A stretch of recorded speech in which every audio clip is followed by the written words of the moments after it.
All right, we're going to start in Daniel 8. Go back and pick up some of the stuff we started looking at last week. And then we'll jump to chapter 11.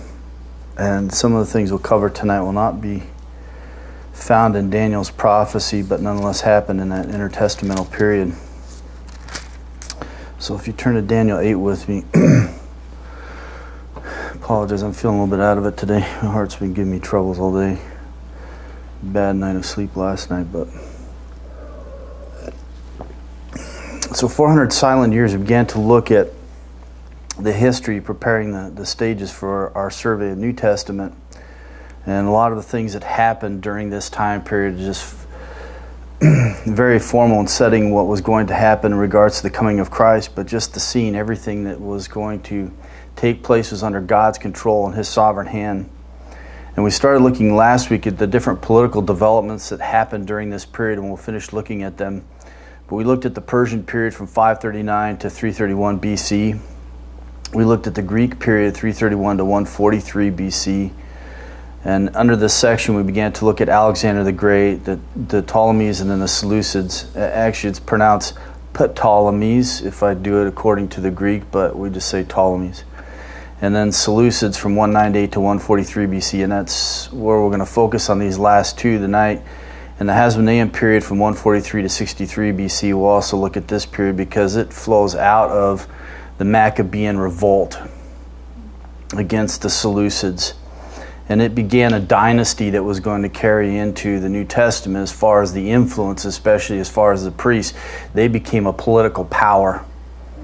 And this is interesting because really what it does is it mixed the two, right? It mixed the civil with the religious. And when you look at Christ and the family line and the Davidic line, right, it was reduced to really nothing then by this time. They weren't looking for a king really as much as they were relying upon this political force and the priesthood. And all of a sudden you find the Davidic line in the New Testament and it's just, Joseph the carpenter, right? I mean, this is what it was reduced to.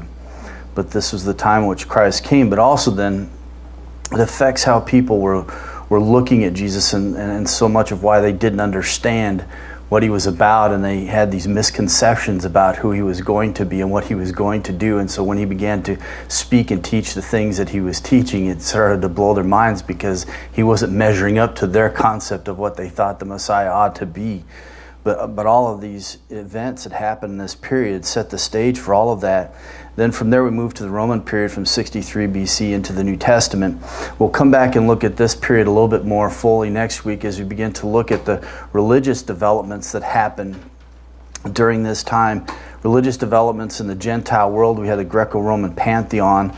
We had the emperor worship. We had mystery religions. And the emperor worship didn't just start with the Romans.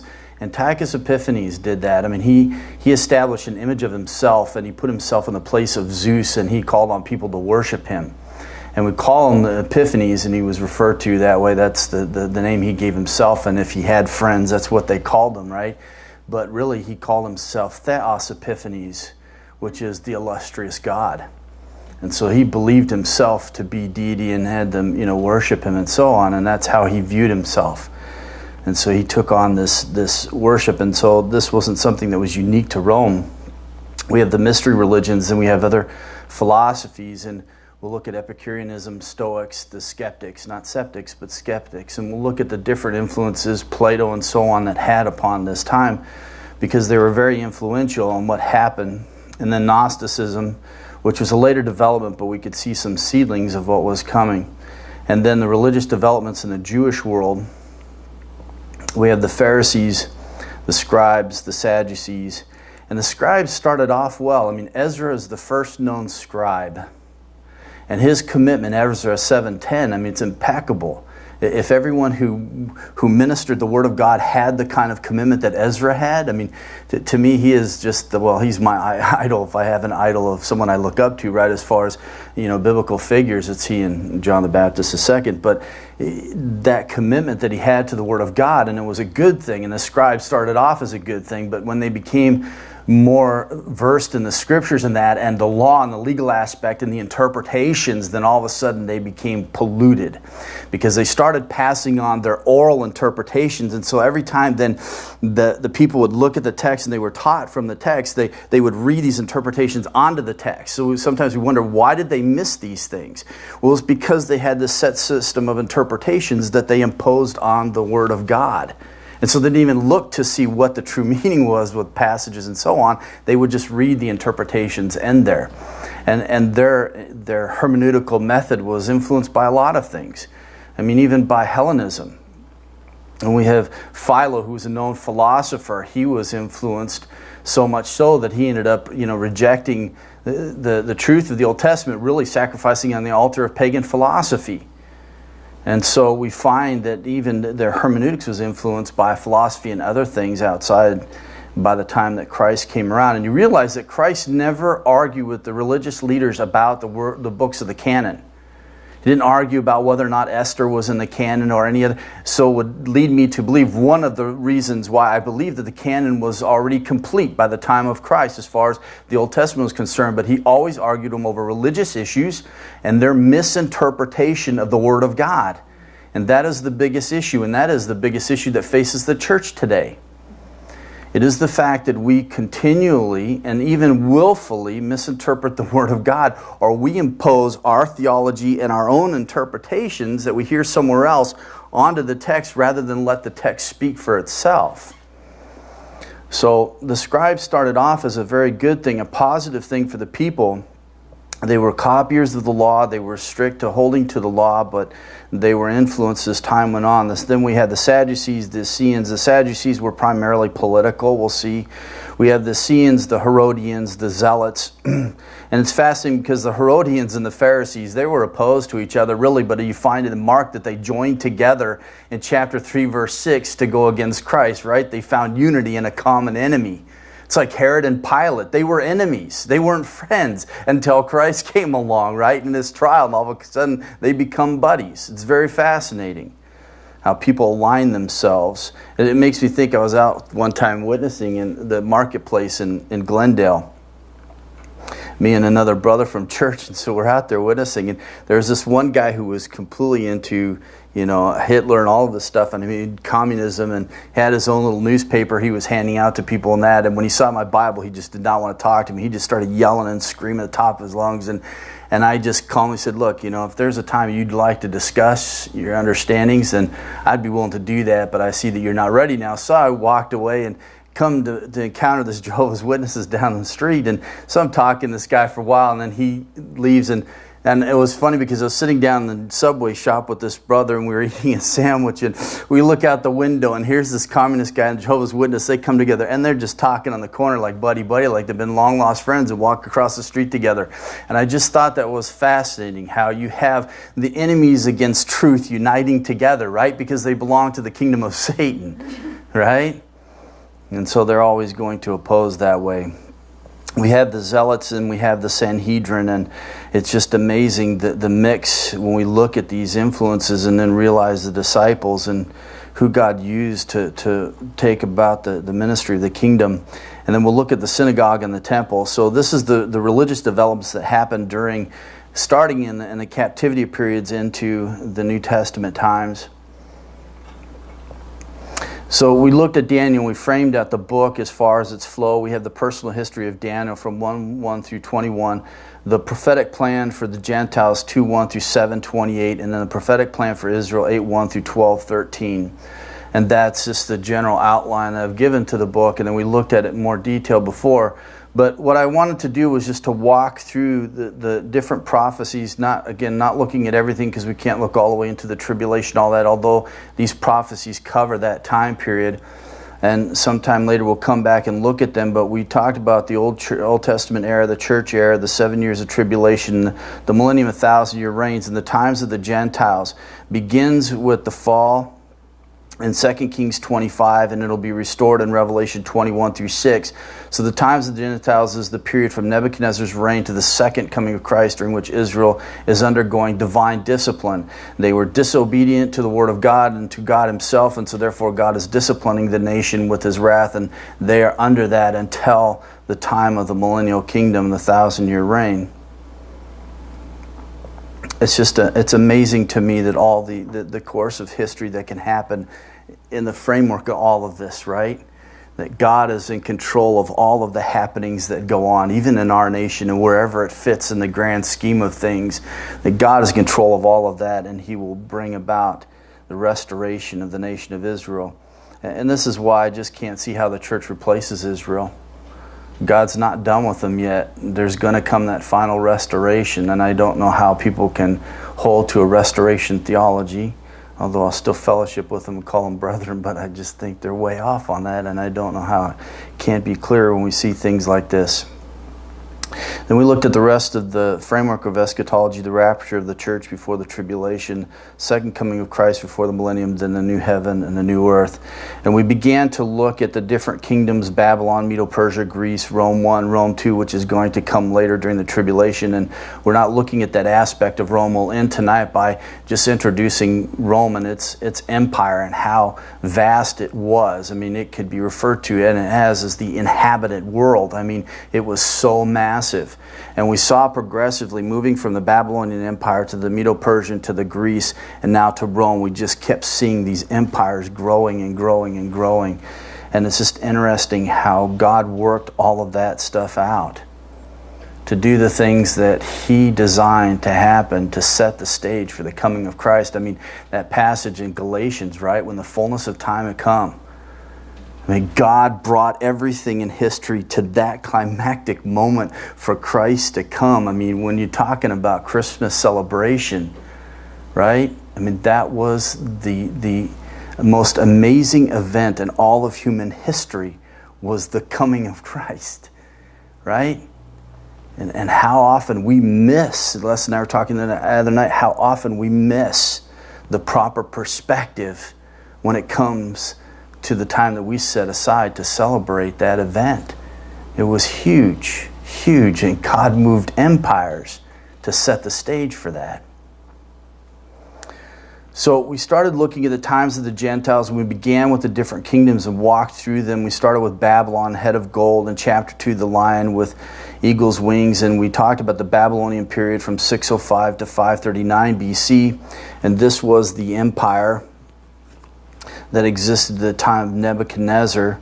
His father started it, but he's the one who really solidified it and got it going. Then we have Medo-Persia, the chest of arms of silver, in chapter 2, the bear with the 3 ribs and teeth, in chapter 7. Then we looked at the Persian period from 539 to 331 BC, and this is the vastness of the Medo-Persian Empire.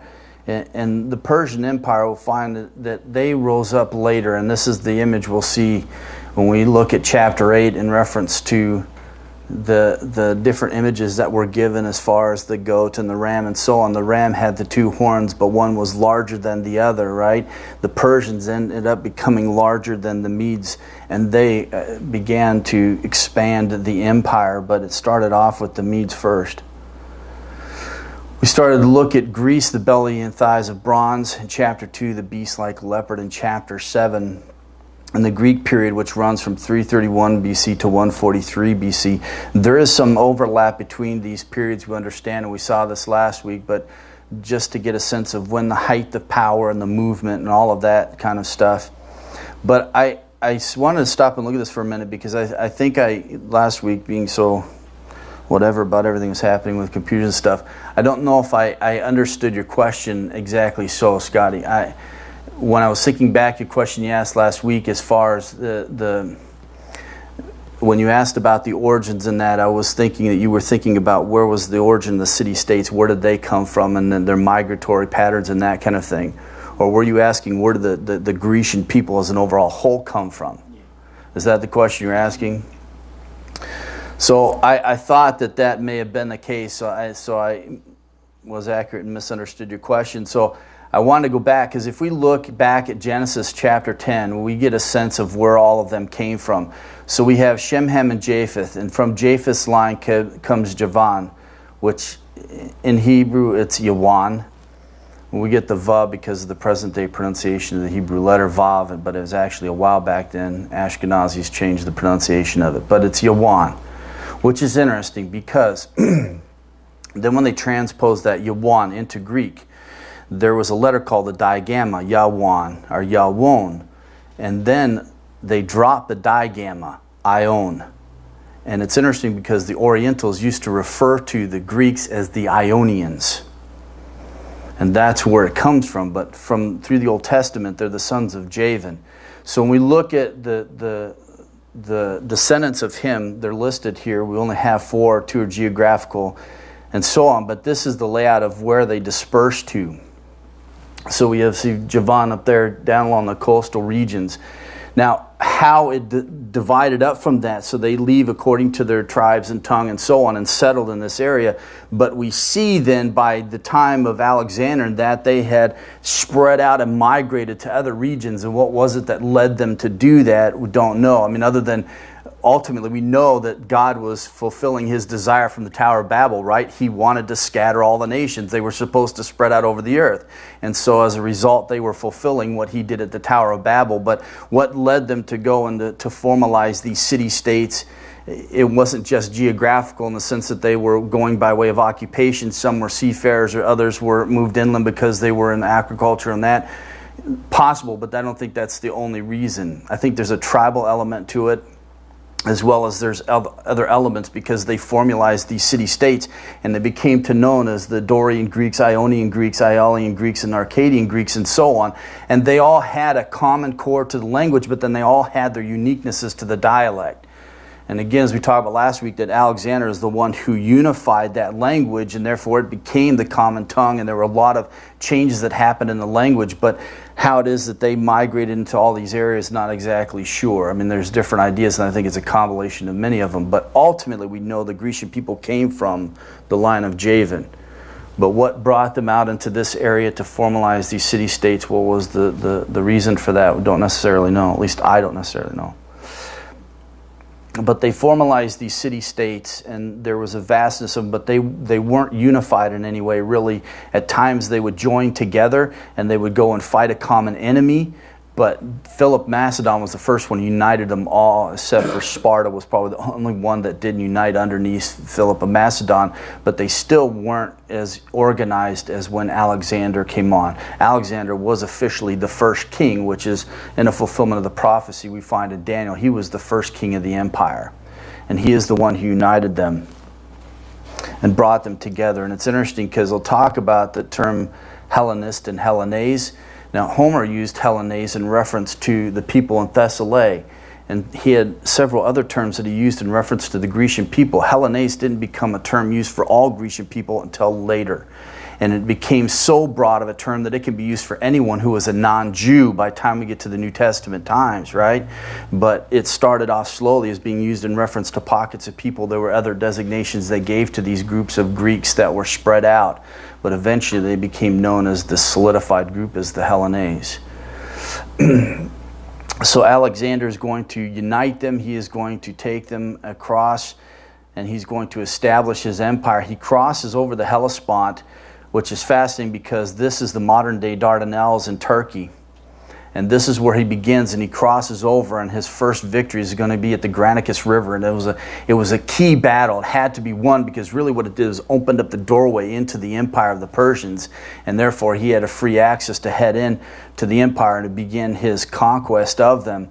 But it's interesting because some might ask, well, how did he cross over the Dardanelles or over, at that time, the Hellespont? And there are traces in history we find where they took boats and they lined them up and they would build this pontoon bridge that would go across from one side to the other. And so therefore they would use, and Xerxes tried this in his attempt to conquer Greece, but they would utilize this as a means of getting from one side to the other, which is very fascinating because in 1945 it was used in the war to cross the River Rhine. So these tactics in battle aren't necessarily new. It's fascinating that there's so much stuff that was devised way back then and we still use today, and then we think we're the ones who are the geniuses, right? And we're just standing on the shoulders of other people. So they crossed over the Hellespont, and he begins with the Battle of Granicus, and that opens up the door, and he is going to move down into the Persian Empire. He's going to head down into Egypt and then finally through Persia and that. But Alexander did it with lightning speed. As the description in chapter 8, it was as though his feet were not touching the ground. He had 35,000 troops. 35,000 troops, that's it. And it was swift, and it was efficient, and what he did was he also along the way then utilized other military forces. So when he took Tyre, as we talked about last week, he used some ships from local regions that he had already conquered, and he used their navy to come in and use as support to take Tyre. But he moved with quickness. So I thought I would introduce this because I had questions about Hellenism and so on, and what is the term. And unfortunately, I can't read the Greek script up here for you. But anyway, Hellenism and Hellenist. Hellenism is an imitation of the Greeks. And so when talking about Hellenism, it's taking on everything about the Greek culture, their language, all of that kind of stuff. Even the religious influences at times. Hellenists was Greek-speaking or Grecianized Jews, and they weren't just those who spoke the Greek language, but they also took on the customs, and they were influenced by the culture overall. Hellenism then is a devotion to ancient Greek thought, customs, and lifestyle, and this is what Alexander wanted to bring to the world. He was taught by Aristotle. He devoted himself to conquering the world and spreading the Greek culture everywhere. So much so that he was convinced of the superiority of the Greek way of life, and he thought this was the only way, the best way, the superior way, and so therefore he wanted everyone to be influenced by this way, and he was known for carrying with him copies of Homer's Iliad and Odyssey when he was conquering the world. In the summer of 334 BC, he entered Asia Minor. By the autumn of 333 BC, he was already entering Syria. He had conquered the whole of Syria and Palestine, and then Egypt by the winter of 332 to 331 BC. I mean, so when we get the description of the goat, the male goat, his feet are not even touching the ground, the swiftness by which he acted, it was just unheard of for someone to do such a thing. By 331 BC, the Persian Empire was already in his hands. He died in 323 BC, and the empire came in the hands of his generals, as we talked about last week. So Alexander and his successors were all about breaking down and Grecianizing everybody. They wanted to Hellenize the world. And so therefore that Alexander starts it. We find that Antiochus Epiphanes did it, but it wasn't necessarily for all the same reasons that Alexander did. He didn't necessarily think of the superiority of the Hellenist way of life. Part of the reason why he was so influential and so set on Hellenizing Jerusalem was because of the fact that he thought that if he could unite them, he could provide himself a buffer between himself and Rome, and we'll talk about that in a little bit. But they had destroyed old national, political, cultural, religious establishments. They introduced Greek culture, establishing new Greek colonies and cities, and they rapidly spread the Koine Greek, or the common Greek language, throughout the world as they conquered it. By the time that Alexander died on his way back home, since he didn't have someone to sit upon the throne in his stead, there were 4 of his generals that took over and divided up the land. Now there was fighting between them, primarily between the Ptolemies and the Seleucids, and they were going to combat with each other and fight over territory, and there's going to be periods where there's overlap between the two, but these are the 2 main ones that we're concerned with as far as New Testament history. The other 2 were involved in these battles, but not very frequently. Most of it was there's such an enmity between the Seleucids and the Ptolemies that was where most of the conflict was. The others tried to stay out of as much as possible and just sort of enjoyed their territory, right? They weren't so much of conquerors as the other 2. So we started looking at chapter 8, the prophetic vision of the ram and the male goat. And we were introduced to the ram in chapter 8. And this is in reference to the Medo-Persian Empire. And we have the 2 horns, but then we have the one that is longer. And so we're given the vision in chapter 8, verses 3 and 4, as Daniel saw a ram with 2 long horns near the canal. The significant thing was that one horn was longer than the other. The horns did not arise simultaneously, but one arose after, grew up later than the shorter one. So later we'll get the explanation, but the ram that had been standing by the canal began to charge toward the west, the north, the south, and his charge was irresistible, and none could escape his onslaught. So he did as he wished, and the ram dominated the territory against which he had moved, until we moved into the next aspect of the prophecy, which is the goat. But the interpretation is given in chapter 8, verse 20. This beast represented the Media and Persia, Though Persia rose later after Media, the Persians overshadowed the Medes, and so the second horn of the ram was larger than the first horn. Persia extended its empire to the west, north, and south with a vast army of more than 2 million soldiers. Think about this. The Persians had 2 million soldiers. Alexander had 35,000. And he established a more vast empire than they did. And I mean, the fact that he could destroy the Persians with 35,000 troops is crazy. It's crazy.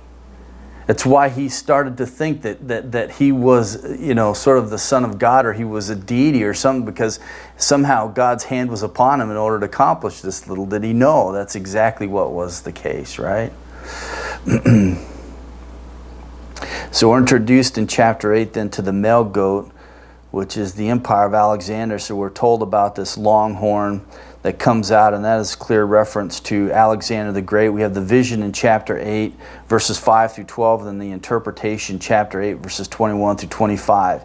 If I could break it down for you to like this, it's just as simple as can be. The big horn is Alexander the Great. The 4 horns are his generals. We talked about him last week, Cassander, Lysimachus, and we have the Seleucus and Ptolemy, which these are where the Seleucus and Ptolemies come from. And they overlap territory, although we indicate their boundary is Syria and Babylonia and Egypt and Arabia. At times they were fighting over the Palestinian territory, and it would go back and forth. But generally this is where their locations were. And so essentially Palestine became like a battlefield. But then the horn's going to be broken off, and 4 horns going to take the place, and then there's going to be a smaller one, and this is going to be the one out of them, Antiochus IV, Antiochus Epiphanes. And the reason why we focus so much on him is because of, one, the focus that we have in the prophecies, but also how much he influenced the nation in preparation of what was to come. And then we move to chapter 11. So chapter 11 is interesting because we're introduced to Antiochus Epiphanes in chapter 8. Chapter 11 is going to pick up on the conflict between the Ptolemies and the Seleucids. And so through chapter 11, verses 5 through 35, we have prophecies in regards to the Ptolemies, which were the kings of the south, and the Seleucids were the kings of the north. And this is in relation to Palestine, in relation to the beautiful land, which is referring to Palestine. You'll refer to the covenant and things like that. That's talking about Jerusalem. So their conflict is going to overlap in this territory. But all the way through chapter 11 is prophecy about what's going to happen in these battles between these different kings. Which is very fascinating, because if you look at chapter 11 verses 2 through 35, this lays out the fulfillment from Persian Empire, which is in verse 2, from Cyrus to Xerxes. And the reason probably for ending with Xerxes is because he attempted to take over Greece and failed. And then we're immediately in the prophecy moved into Greece, and we move from Alexander to Antiochus Epiphanes. But the whole of the section, starting in chapter 11, verse 2 through 45, sweeps through the conflicts of the Ptolemies and Seleucids all the way to the tribulation, which is in verses 36 to 42. And we're not going to get into that part, but it's amazing the prophecy that's laid out here. If you walk through the history of these two nations and their conflicts, it's laid out exactly in chapter 11. Exactly. So much so, and it's so accurate, and it's so clear that there are those who are unbelieving scholars and critics who suggest that Daniel was written after these events because chapter 11 is so accurate as to what took place. One of the things that happens in chapter 11 is you have reference to Antiochus Epiphanes, who's going to come down into the south, into Egypt, and he's going to conquer them. He's going to do this twice. The second time he's going to come down, he's going to encounter Rome, which those reference to the ships of Kittim. The Romans had come across from Cyprus into Egypt. Rome was busy fighting in the warfare, but they sent delegates to go down into Egypt to stop Antiochus from taking over Egypt again and conquering it. All of this is laid out in chapter 11, and it's amazing just how when you go through history you see this worked out exactly so, which helps bolster our confidence into the Word of God, right? That whatever God says He's going to do, He's going to do. So the Ptolemies, starting in 321 BC through 198 BC, the land of the Jews became part of the Ptolemy Empire for a time at the division of the Grecian Empire. And when they were under the influence of the Ptolemies, there was a favorable time for them. Yes, the Grecian culture was influencing them and so on, but they weren't as strongly oppressed as they were under Antiochus Epiphanes or even under the other Seleucids. The Ptolemies weren't as aggressive as the others, and so therefore they had this period of favorability among the Ptolemies when they controlled that area. But it's interesting because during this time, though, the warfare going on between these two groups, it made Palestine to become like a war zone, and it affected the way of life of everybody who was there and the economy and everything like that. And so they were still influenced by all that was happening. An important event occurred during the reign of Ptolemy Philadelphus, who reigned from 285 to 247 BC. He had the Hebrew Old Testament translated into Greek language by Hebrew scholars.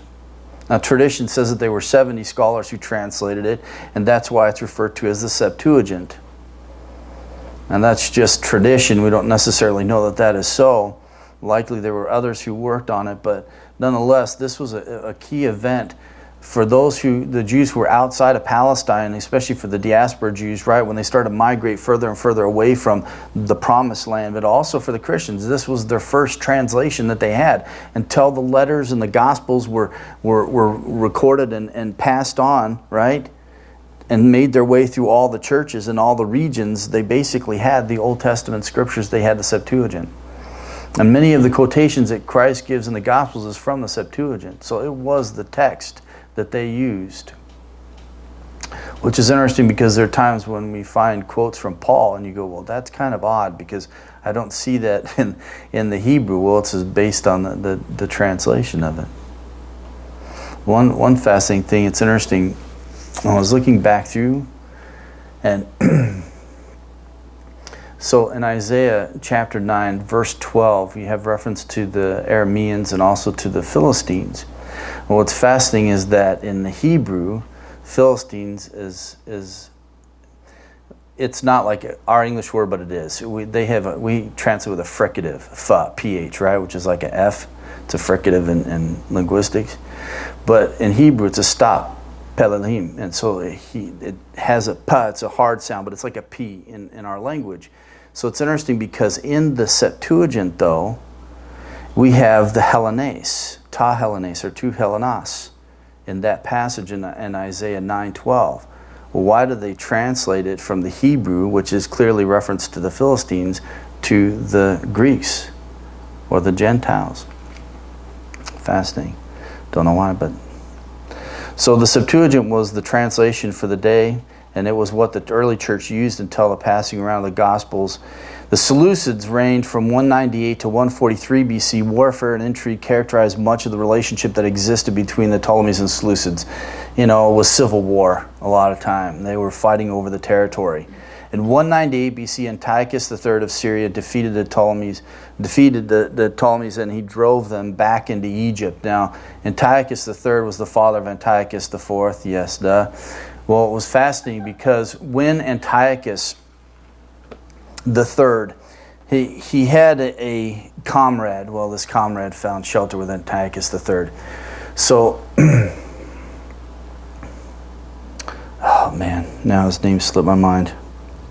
Hannibal of Carthage. He was defeated by the Romans, and so he found solace with Antiochus III. And he convinced Antiochus, look, you need to expand your boundaries, you need to go up against Greece. So he did. He attempted to take Greece, and he was stopped by Rome. And the Romans at this time were starting to make a greater influence. Well, the Romans not only stopped him and drove him back home again, Antiochus III, but they also took Antiochus Epiphanes, Antiochus IV, as hostage. Held him for 14 years. So Antiochus IV is going to encounter the Romans later, and there's good reason why he made the decision that he made, but it had to do with the 14 years that he spent in Rome and saw the power that they influenced the world with. With the victory of Antiochus III, Hellenism swept the land of Palestine. This advancement of Hellenism among the Jews continued up to and through the reign of Antiochus IV Epiphanes. And he was the biggest enforcer of it, but he was far more aggressive. In other words, he was intent on abolishing the Jewish religion. He wanted to wipe it out. Later, he's going to send one of his men, and he wants to destroy the Jewish nation completely. But this is some time later, and Judas Maccabeus is the one who withstands him and actually gains control of the territory again. Antiochus I not only promoted Hellenism among the Jews, but also attacked the Jewish religion and culture. Antiochus, who reigned from 175 to 163 BC, and his soldiers desecrated Israel's temple, which is mentioned in chapter 11, verse 31.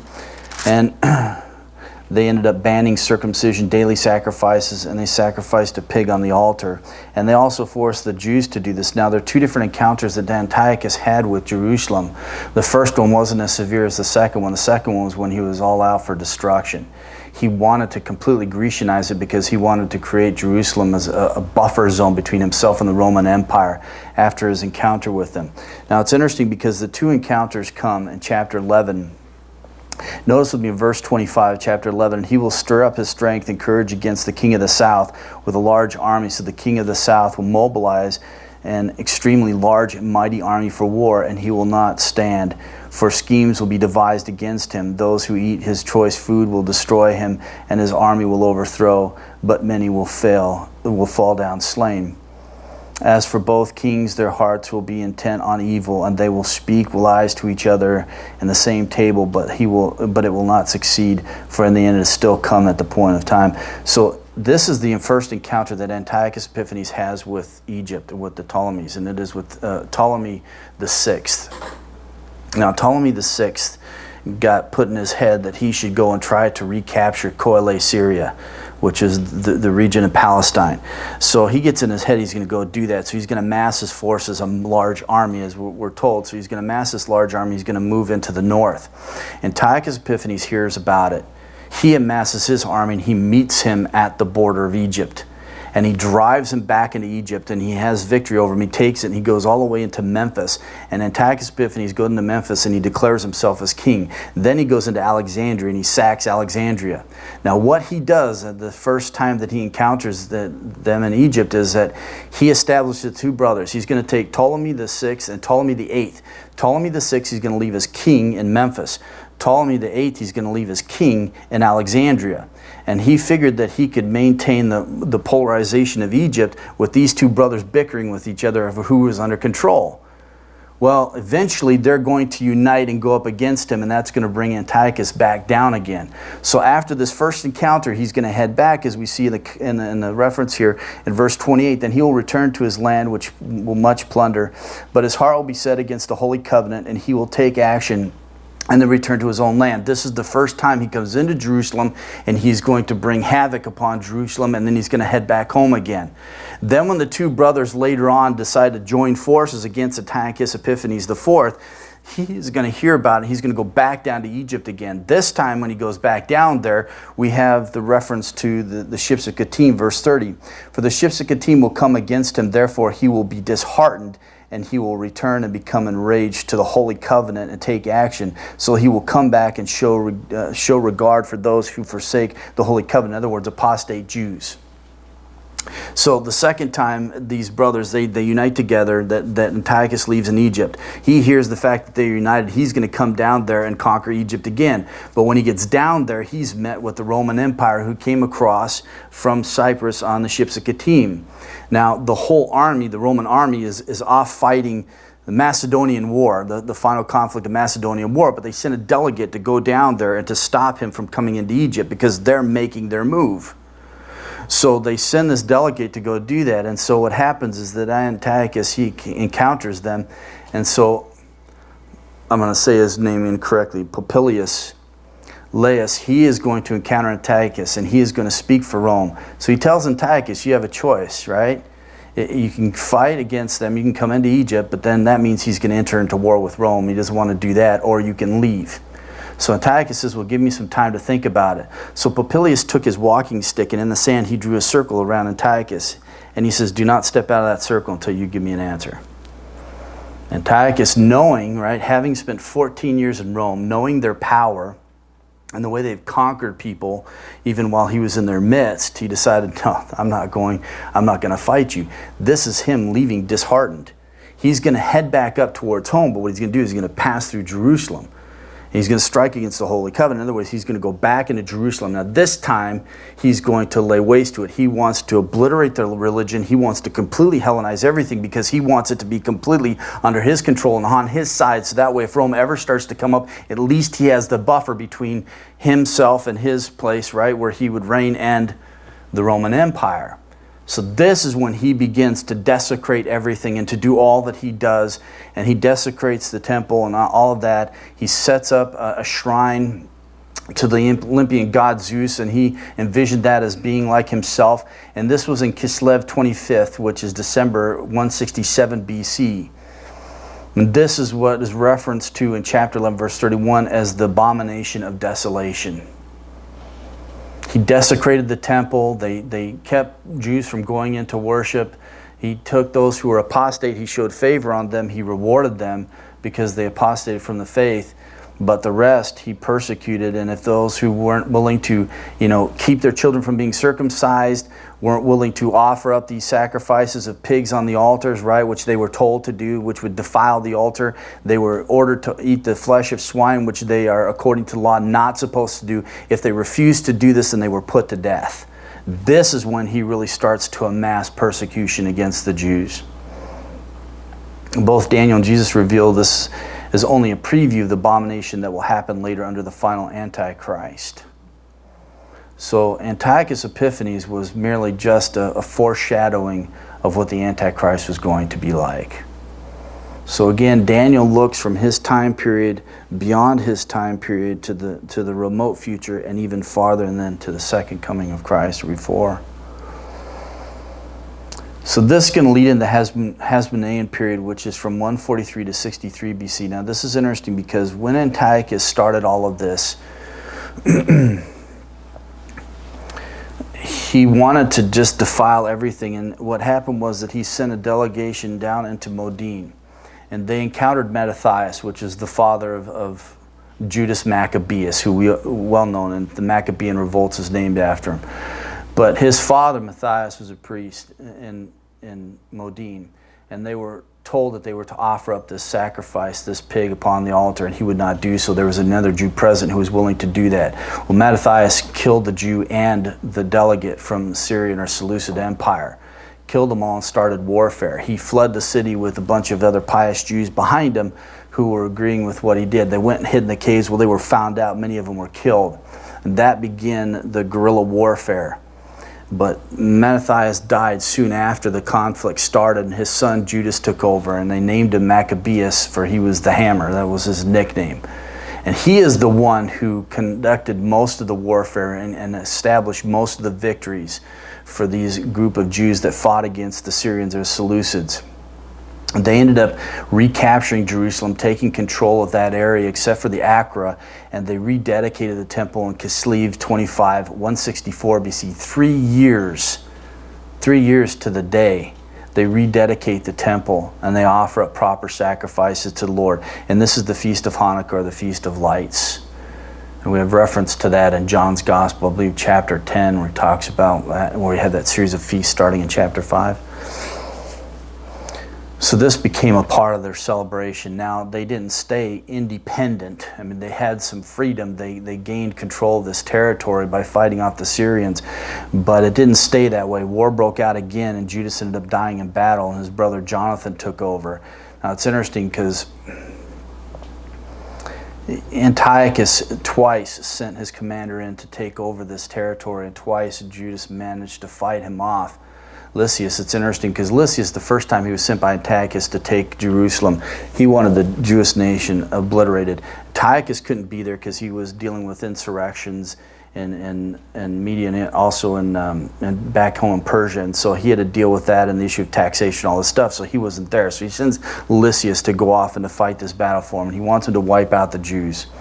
So he sends him back, but instead of Lysias going himself with his own troops, he instigated and used some Ptolemies and others and used them mercenaries basically and sent them in. They lost their battle against Judas Maccabeus, and so Lysias then finally went himself, and he also lost, and this is what gained control of Jerusalem, and they rededicated the temple and so on. War breaks out again. Judas dies in battle, and his brother Jonathan takes over. This starts an interesting development in the family line. Through diplomacy over time, Jonathan became a ruling high priest in Judea and a member of the Syrian nobility. And this is the Seleucids, who still had great influence in that area. Conflict continued until Simon, Jonathan's brother, secured a treaty with Rome in 139 BC. He also gained favor within the Seleucids. And so he had this good standing. Well, this led to establishing for the family this recognition of a high priestly order, and now it becomes a hereditary thing. Up until this point, actually, Antiochus Epiphanes, he removed the hereditary line. He put Menelaus in there because he was not a Jew and wasn't associated with any family. He feel like he could control the temple better that way. But now they regained it with this hereditary line. So this legitimized a new dynasty of hereditary high priesthood that came to be known as the Hasmoneans. They had great influence during this time period. This is when they became civil and religious. They became political. They were given great power, which led to the priests becoming very wealthy. It's almost like the Catholic Church. Exactly like the Catholic Church, because when the priests and so on began to influence so much over the people, and they started to influence kings and ruling powers, they became a political force. They controlled the kings, right? It's interesting because there's a thing on BBC on the Three Musketeers. So you see the cardinal influencing the king, but they had that kind of power. And because of that, then they became very wealthy and they controlled much. And the same thing happened in the region of Palestine. So the ascent of John Hyrcanus, the son of Simon, marked the beginning of a dynasty of Hasmonean ruling priests. And this carries into the period of the Romans. This lasted about 100 years. There was jealousy, greed, suspicion. I mean, anytime you have great power, you're going to have all of this intrigue going on, right? Everyone's trying to get into the place of superiority and to have that kind of control and influence. Well, because the family could not hold rule and it manifested into civil disorder, Rome stepped in. And this is when Rome comes in and it takes over. And this brings in the Roman Empire. And this moves us into the last phase, the legs of iron in chapter 2, and the nameless beast of iron, with iron teeth in chapter 7. Now Rome is going to come in and they're going to conquer even a more vast empire and a better representation of how much territory they covered. I mean, this is why even Paul wanted to go all the way into Spain. All this territory was controlled by Rome. It was all unified by this one empire. You could travel. I mean, it's amazing what they accomplished. I mean, you think about the ease in which Paul traveled from place to place on his missionary journeys under the protection and so on, was because of the vastness of the Roman Empire and the way that they controlled the territories. But all of this was God, right? Rising up nations, bringing them down, because he is the God who rules the world, and he's setting the stage for the New Testament times. So this is the political realm. And this is the first aspect we'll look at as far as setting the history for the New Testament. Next week we'll come back and look at the religious developments that happen, because they're very fascinating, all the stuff that takes place in all of this, right? But it's just so awesome to sit back and just realize that God did all of this, right? That he was the master designer. I mean, if you think about the Tower of Babel, I mean, it's one of the things when I teach Greek, I'd usually do an introduction to language, written and spoken, and I teach the history of written and spoken language. But it's very fascinating because there are others who believe that language could be traced back to one common tongue, and they weren't even believers. Julius Caesar actually wrote a comparative grammar with Greek and Latin. But there was this idea that all these languages eventually that had come from this one parent tongue. So we teach historical linguistics. We do that. We can trace families to. We can look at relationships between languages and go back to the parent, relationship with language and back to a parent. And if we had all the information and the resources and all that, we could go back to a one common tongue. But it's amazing that the Tower of Babel, and God scatters everybody out, right? And we have the sons of Javan who are going to spread out into this area for whatever reasons. They join themselves into these city-states, but they have this core base to the language. That then God is going to raise up Alexander by prophecy, but he's going to raise up Alexander. He's going to unite all of them, unite the language, and then just spread all over the empire. And then Rome's going to come and just bring this great big umbrella, right? And it's going to bring all of this security and all this stuff with it, and the access and ease to move all over the world. So now he's got this one common language he's going to give his revelation in, and he's got this one empire, which is the known world of the time, in which all these peoples are going to be reached with the gospel, right? So he could say to the ends of the earth, Paul made it to Rome, right, in the end of Acts. Literally, I mean, that was the ends of the earth, because from there, I mean, it was just to go everywhere. And at this time, Rome was like the heart, and you had arteries that ran all over the empire. So for Paul to be there at the end of Acts, what a great place for him to be, to spread the message and the teaching and all of that, right? I mean, it was just the place. But all of this by God's design. So unfortunately, we didn't cover all the prophecies. All that stuff we'll leave for another time when I go through Daniel and Zechariah. But next week we'll look at the religious developments.